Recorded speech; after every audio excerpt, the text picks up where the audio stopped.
नमस्कार दोस्तों। तो आज मैं फिर से आपका स्वागत करती हूँ एके वर्ल्ड पीजीएम में। और दोस्तों, आज मैं लेकर आई हूँ आपके लिए एक और अनमोल कहानी।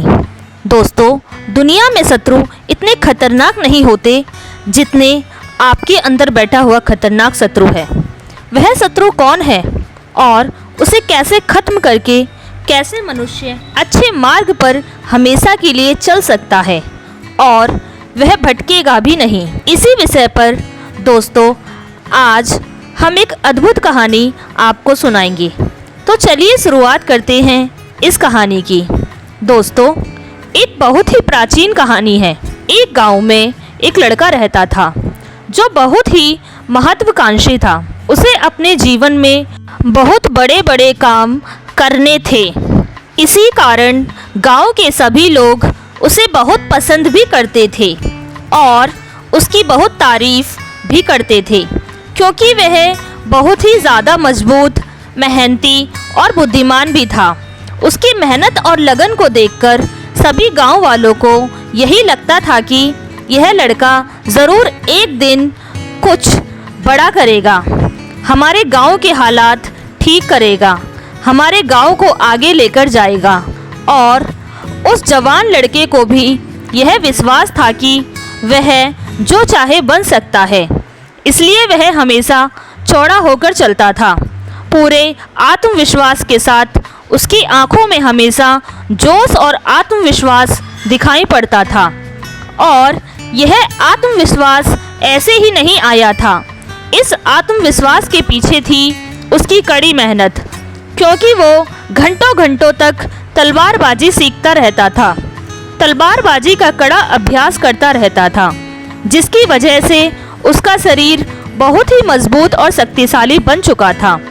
ऐसे ही कई बार जब वह तलवारबाजी करके घर वापस आ रहा होता था, तो रास्ते में उसे कई सारी लड़कियां देखकर मुस्कुराती थीं और बदले में वह भी उन्हें देखकर मुस्कुरा देता था। वह उनमें से एक लड़की को पसंद भी करता था, लेकिन फिर भी वह उन पर ज़्यादा ध्यान नहीं देता था। वह वापस से अपने घर जाकर अपने तलवार की धार को तेज करने में लग जाता और फिर उसे लेकर तलवारबाजी का अभ्यास करता। ऐसे ही वह रात में और भी ऐसे कई सारे काम करता जो उसे एक तलवारबाजी बनाने में उसकी मदद करते थे। अब यही उसका नियम बन चुका था। ऐसे ही एक अंधेरी रात को वह लालटेन जलाकर अपनी तलवार को तेज कर रहा था। तभी अचानक उसे पीछे से एक धीमी सी आवाज़ सुनाई पड़ी। यह आवाज़ उसका नाम पुकार रही थी। लड़का जैसे ही यह आवाज़ सुनता है, वह तुरंत तलवार लेकर खड़ा हो जाता है हमला करने के लिए। लेकिन जैसे ही वह मुड़ता है, वह देखता है कि वहाँ पर कोई इंसान नहीं है, बल्कि सफ़ेद और लाल रंग की कोई चीज़ हवा में उड़ रही है। और यह सफ़ेद और लाल रंग की उड़ने वाली चीज़ एक आत्मा होती है, जिसे आप भूत भी कह सकते हैं। यह आत्मा देखने में बड़ी अजीब थी, क्योंकि ना तो यह स्त्री जैसी लग रही थी और ना ही पुरुष जैसी, ना ही खुश ना ही उदास। बड़ी ही अजीब भाव के साथ वह हवा में उड़ रही थी और उड़ते उड़ते ही वह बोलती है, मैं दिखाने वाली आत्मा हूँ। उस लड़के को यह बात समझ नहीं आती है, लेकिन वह डरता भी नहीं है और तलवार उठाकर पूछता है, तुम कौन हो और तुम्हें क्या चाहिए? आत्मा कहती है, मुझे कुछ नहीं चाहिए, मैं बस तुम्हें अपनी ताकत दिखाना चाहती हूँ।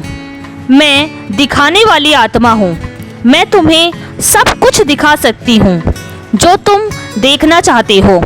आत्मा की यह बात सुनकर लड़के को थोड़ा आश्चर्य होता है, पर क्योंकि वह इतनी अजीब घटना घट रही थी, इसलिए उसने थोड़ा उत्साहित होकर आत्मा से पूछा, क्या तुम मुझे कुछ भी दिखा सकती हो? तो ठीक है, तो तुम मुझे इस दुनिया की सबसे महंगी तलवार दिखाओ, जो सोने और हीरे जवाहरातों से बनी हो। यह सुनकर ही वह आत्मा फूंक मारकर एक छोटा सा बादल बनाती है, जिसके अंदर उस लड़के को वह चमकदार तलवार दिखाई देने लगती है जो पूरी तरह से सोने से बनी थी और उस पर हीरे जवाहरात जड़े हुए थे, जिसे हाथ में लेकर एक योद्धा तलवारबाजी का अभ्यास कर रहा था। यह दृश्य थोड़ी देर तक चलता है और फिर गायब हो जाता है, लेकिन यह सब देखकर वह लड़का बहुत खुश हो जाता है और सोचता है यह तो सच में बहुत ही मज़ेदार और काम की आत्मा है। उसके दिमाग में एक विचार और आता है जो किसी भी नौजवान के दिमाग में आम तौर पर आता है। वह मुस्कुराते हुए बोलता है, अब तुम एक काम करो, मुझे इस दुनिया की सबसे खूबसूरत लड़की दिखाओ। वह जैसे ही यह बोलता है उसके सामने फिर एक बादल बन जाता है और जिसके अंदर एक बहुत ही खूबसूरत लड़की प्रकट हो जाती है। इतनी खूबसूरत लड़की जितना उसने आज तक अपने सपने में भी नहीं सोचा होता है।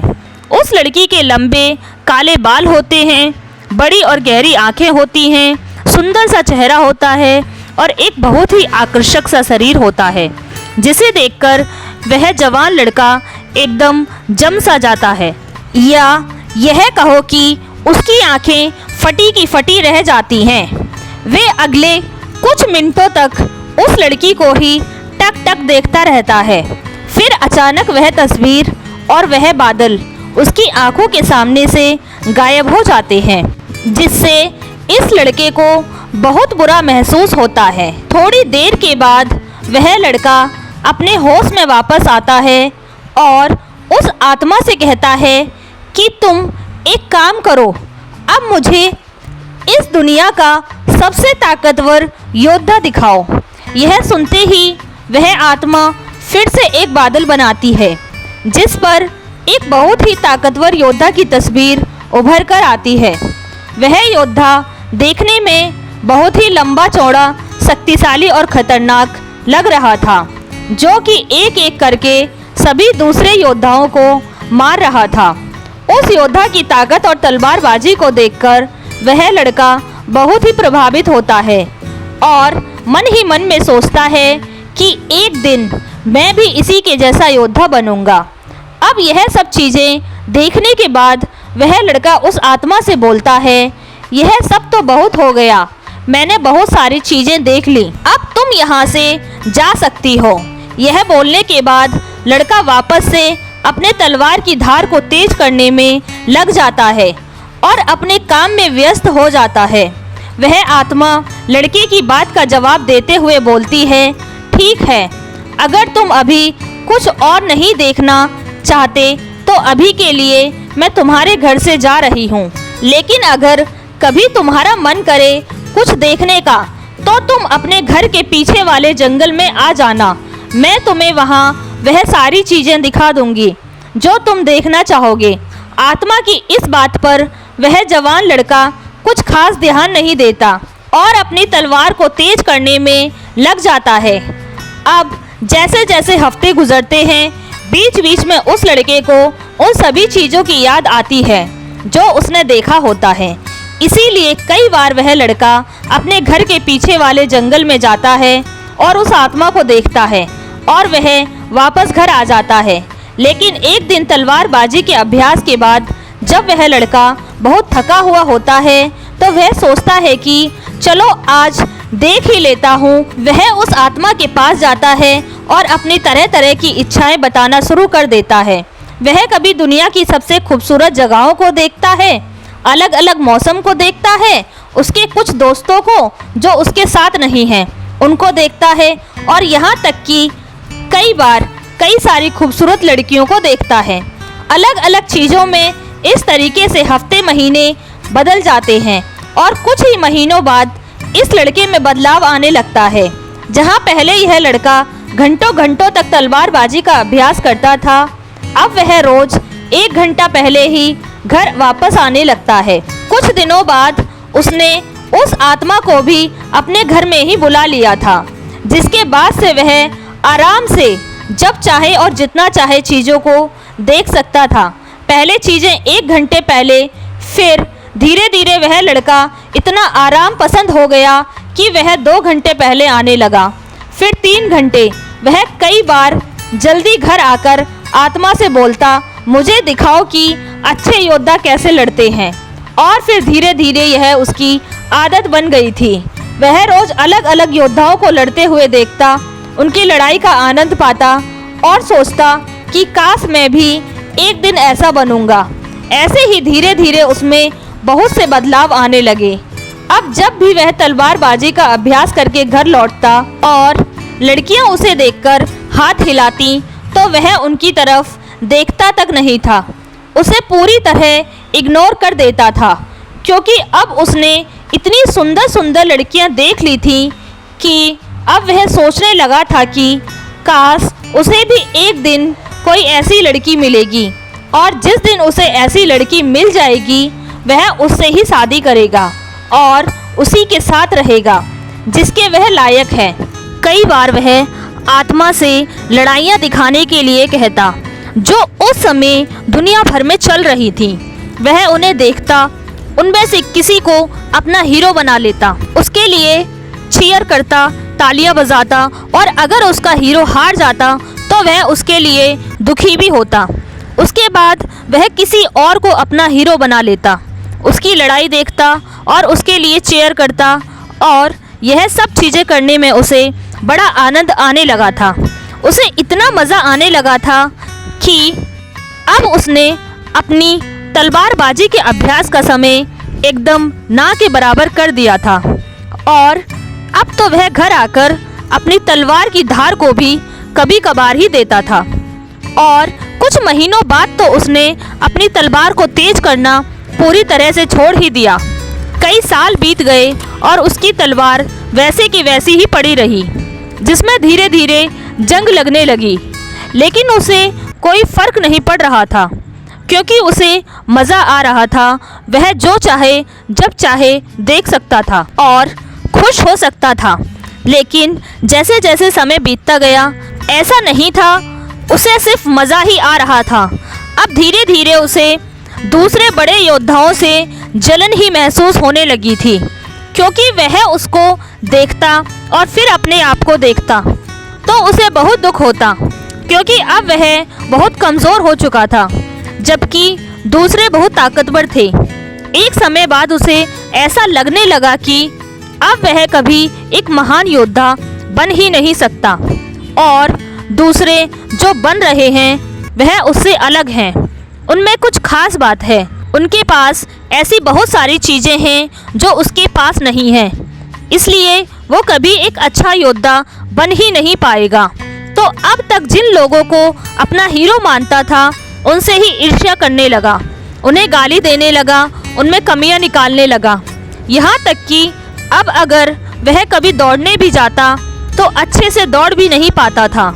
उसका शरीर बहुत भारी हो चुका था, उसे अपनी तलवार और ढाल का वजन भी भारी लगने लगा था।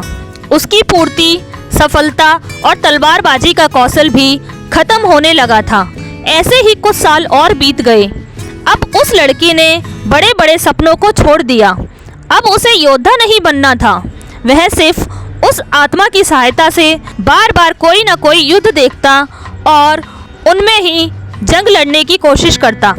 यहाँ तक कि अब वह 30 साल से भी ऊपर का हो चुका था, अकेला अपने जीवन से परेशान, लक्ष्यहीन, और उसके जीवन में अब कुछ अच्छा था ही नहीं। एक रात जब वह अपने कमरे में बैठा हुआ था और जैसे ही रात के 12 बजे तो कोने में वह जो आत्मा बैठी हुई थी वह अचानक जोर जोर से हंसने लगी। उस आदमी ने उसे देखा और चौंक गया। पिछले 10 सालों में आज तक उस आत्मा ने अपनी कोई भी भावना प्रकट नहीं की थी। वह बस एक गुलाम की तरह चुपचाप उसकी हर एक बात मानती चली जा रही थी। लेकिन आज वह हंस रही थी और आज 10 साल बाद उसने कुछ ऐसा कहा जिसे सुनकर वह आदमी एकदम हक्का बक्का रह गया। उस आत्मा ने कहा, अब मेरा काम यहाँ खत्म हो चुका है, मेरा मकसद पूरा हो गया। डरे सहम में उस आदमी ने पूछा, यह तुम क्या कह रही हो? यह सुनते ही आत्मा फिर जोर से हंसने लगी और कहा, अब मुझे वह रहस्य बता ही देना चाहिए जिसे पिछले 10 सालों से मैंने तुमसे छुपा कर रखा था। असल में मैं एक शैतान हूँ और मैं इस दुनिया की सभी बुराइयों की जड़ हूँ। आज रात इस गांव में एक राक्षस हमला करेगा और अभी से वाणी में यह बताया गया था कि तुम उसी राक्षस को हराने के लिए पैदा हुए थे। तुम इस दुनिया के सबसे महान योद्धाओं में से एक बन सकते थे। तुम हमारी बुराइयों को खत्म करने वाले योद्धा थे, लेकिन अब बहुत देर हो चुकी है। अब तुम कुछ नहीं कर सकते। अब हम इस गांव में भयंकर तबाही मचाएंगे और जितनी भी अच्छी आत्माएं हैं हम उन सबको अपने साथ लेकर जाएंगे।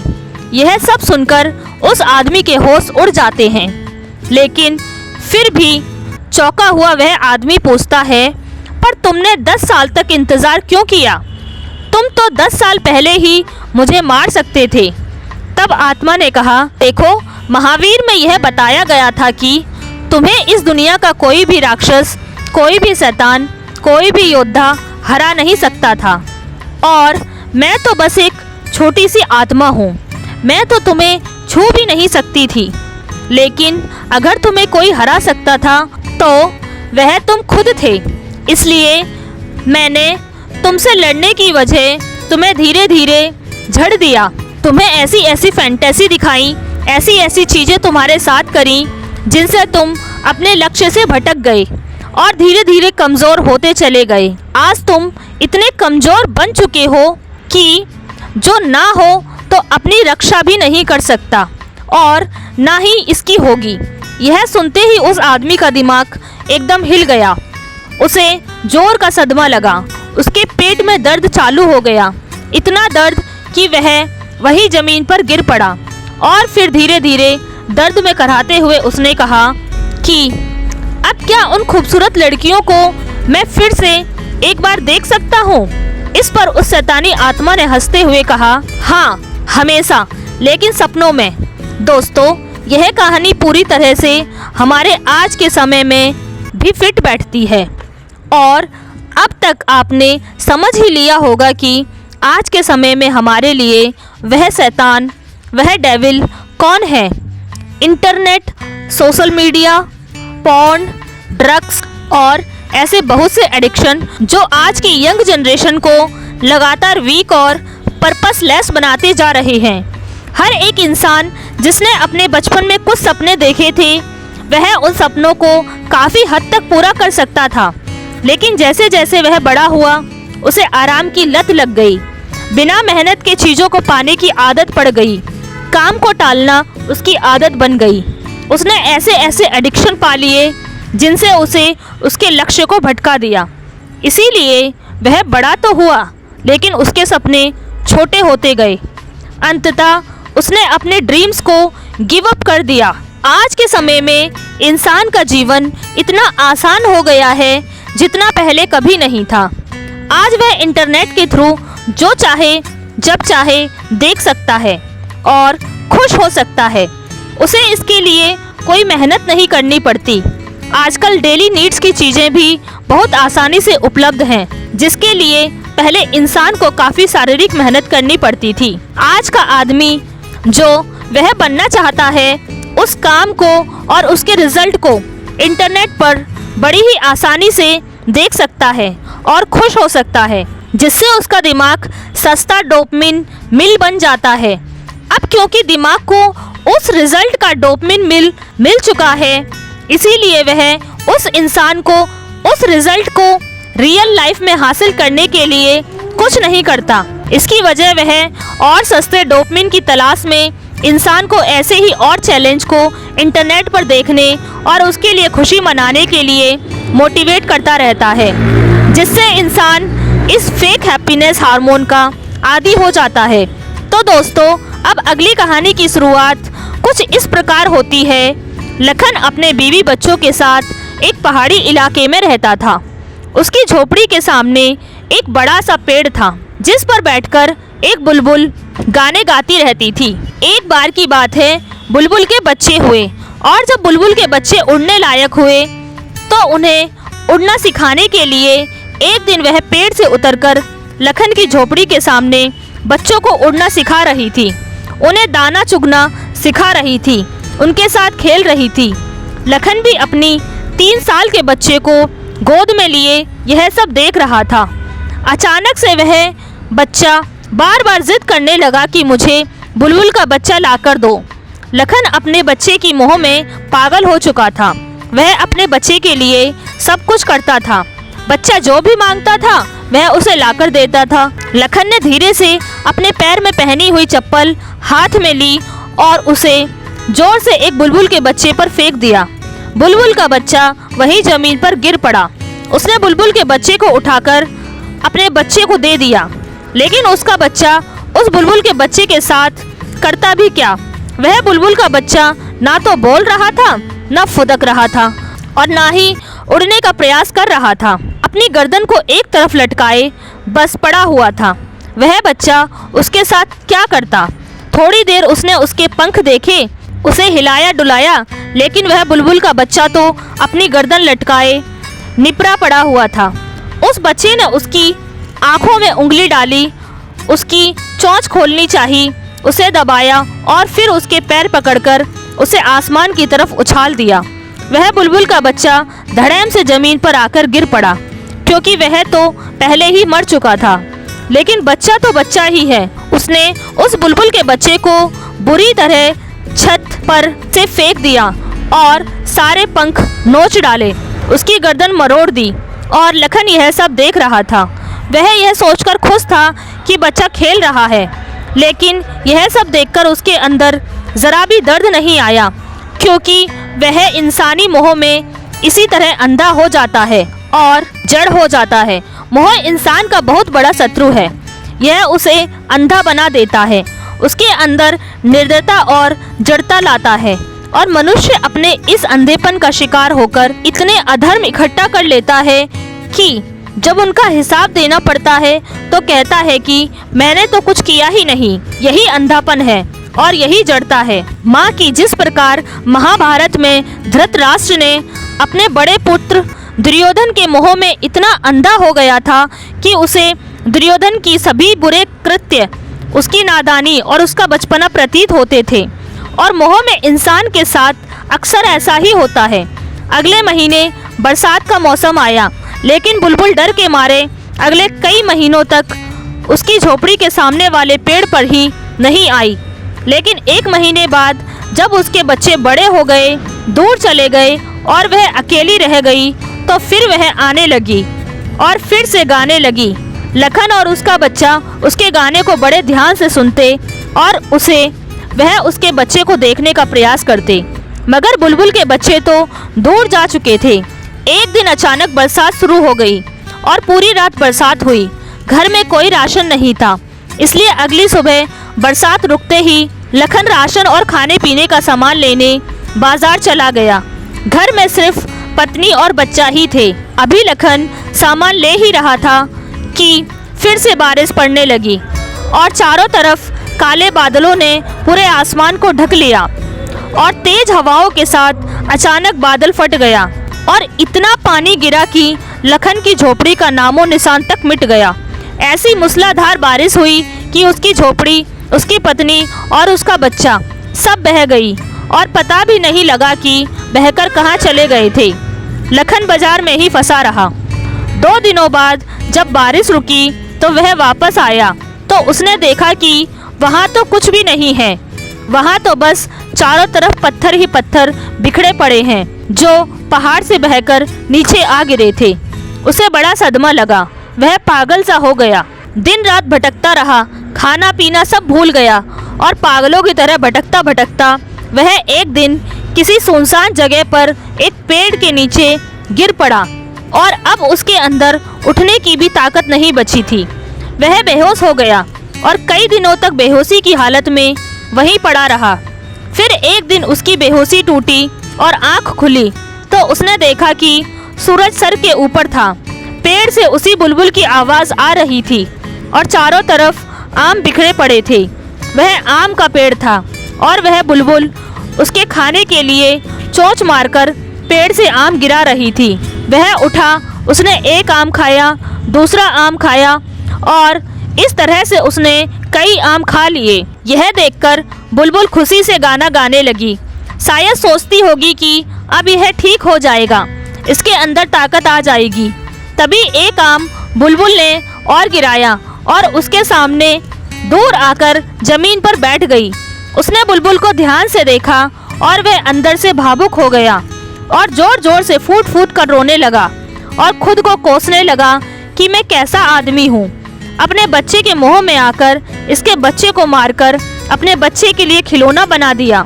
लेकिन यही पक्षी फिर भी मेरी रक्षा कर रहा है, मुझे खाने के लिए आम तोड़ कर दे रहा है। उसने अपने कृत्य पर आत्मग्लानि होने लगी और खुद पर घृणा आने लगी। वह पश्चाताप और आत्मग्लानि से भरकर जोर जोर से रोने लगा। लेकिन वह बुलबुल मानो उससे कह रही हो कि कोई बात नहीं। वह उसके सिर के ऊपर मंडराने लगी, शायद उसको चुप करा रही हो और जोर जोर से कह रही हो कि कोई बात नहीं, जो हो गया उसे भूल जाओ। कुदरत ने हमें देना सिखाया है, एक दूसरे की मदद के लिए बनाया है, लेकिन हम ही एक दूसरे की मदद नहीं करेंगे तो कौन करेगा। लखन चुप हो गया, लेकिन उसके अंदर एक गहरा भाव हो गया था कि मेरा तो सब कुछ लुट गया, जिसको मैंने अपना समझा था, अपना माना था। लेकिन आज के बाद अगर मैं दूसरों के काम नहीं आ सका तो मेरा जीवन व्यर्थ है। कोई भी इस दुनिया में मेरी तरह दुखी नहीं होना चाहिए। सबकी, हर जीव की मदद होनी चाहिए, सबको भरोसा मिलना चाहिए, उसकी सुरक्षा होनी चाहिए। और उसने प्रण कर लिया कि अब से वह मेहनत करेगा और जो भी करेगा दूसरों के लिए, क्योंकि इस कुदरत ने हमें एक दूसरे की सहायता के लिए ही बनाया है। उसने बुलबुल के हाथ जोड़े, अपना माथा जमीन पर रखा और कहा कि आप मेरे गुरु हैं और मुझे किसी के रूप में स्वीकार करें। बुलबुल तो उड़कर दूसरे पेड़ पर जा बैठी थी। उस दिन से लखन ने जंगल से लकड़ी लाकर बेचना शुरू कर दिया। उसे ही अपनी रोजी रोटी का साधन बनाया और उसकी 2 वक्त की रोटी के बाद जो भी उसके पास पैसे बचते थे, उसी दिन उन पैसों से किसी भी गरीब या किसी जानवर की, कुत्तों की, परिंदों की मदद करता, उनके लिए खाना लाता, उनको खाना खिलाता, किसी बीमार को दवा दिला देता, कुछ भी, किसी भी प्रकार की सेवा करता। अब मानो जैसे उसकी जिंदगी सेवा और त्यागी बन चुकी थी। दूर दूर से गाँव और शहरों के लोग अब उसके बारे में जानने लगे थे। सभी को यह पता चलने लगा था कि कोई ऐसा व्यक्ति इस इलाके में है जो किसी भी प्रकार की सेवा और दूसरों के लिए हर पल तैयार रहता है। धीरे धीरे दूर इलाके के लोगों ने उससे जान पहचान बढ़ाई, उसको एक बड़े समारोह में बुलाया, उसका खूब मान सम्मान किया और उसके साथ मिलकर सेवा करने का प्रण लिया। कहते हैं कि आज वह इलाका बुलबुल सेवा के नाम से पूरे संसार में प्रसिद्ध है। दोस्तों, शायद यह एक काल्पनिक कहानी है, लेकिन यह एक आदर्श और एक सीख प्रस्तुत करती है कि इस दुनिया में हमें एक दूसरे की मदद के लिए बनाया गया है, एक दूसरे को प्रताड़ित करने या दुख देने के लिए नहीं। हमें ज़रूर इस कहानी से सीख लेनी चाहिए और जहाँ तक संभव हो सके दूसरों की मदद करनी चाहिए। दोस्तों, मैं उम्मीद करती हूँ कि यह कहानी सुनने से आपके जीवन में अच्छे बदलाव आए होंगे। आपको इस वीडियो से क्या सीखने को मिला, यह कमेंट में ज़रूर बताइए और अपने परिवार, दोस्तों या आपके करीबी इंसान के साथ यह कहानी शेयर करके उन्हें भी इस ज्ञान से परिचित करवाएं। बाकी अगर आपको यह वीडियो दिल से अच्छी लगी हो तभी इस वीडियो को लाइक कर देना और आपने अब तक इस चैनल को सब्सक्राइब नहीं किया है तो इस चैनल को सब्सक्राइब ज़रूर कर देना।